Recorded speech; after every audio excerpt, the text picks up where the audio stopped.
বটদ্ৰৱা আৰক্ষীৰ ড্ৰাগছ বিৰোধী সফল অভিযানত ড্ৰাগছসহ আটক কচুৱা থানাৰ অন্তৰ্গত ১ নং ফাকলি পথাৰৰ জহিৰুল ইছলামক।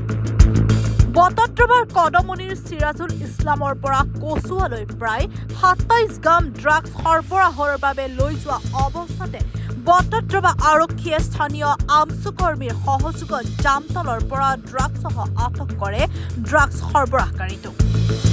ধৃত জহিৰুলৰ স্বীকাৰোক্তিৰ ভিত্তিত বটদ্ৰৱা আৰক্ষীয়ে চিৰাজুল ইছলামৰ গৃহত অভিযান চলাই যদিও সকলোৱে গৃহ এৰি পলায়ন কৰে বুলি জানিব পৰা গৈছে। বটদ্ৰৱাৰ পৰা তমিজুদ্দিনৰ ৰিপৰ্ট, এনি ভাৰত 24। আপুনি নৰ্থ ইষ্ট ফুৰিম বুলি ভাবিছে নেকি? আপুনি নৰ্থ ইষ্ট ক'ত কেনেকৈ ফুৰিম বুলি যদি ভাবি আছে, তেতিয়াহ'লে এতিয়াৰ পৰা আৰু চিন্তা নাই। আপনি গাড়ী আছে।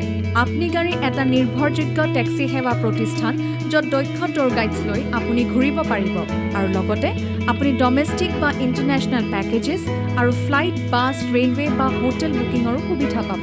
সবিশেষ জানিবলৈ আৰু সেৱা গ্ৰহণ কৰিবলৈ www.apnigari.com এতিয়াই লগ ইন কৰক অথবা স্ক্ৰীণত দিয়া নম্বৰত যোগাযোগ কৰক।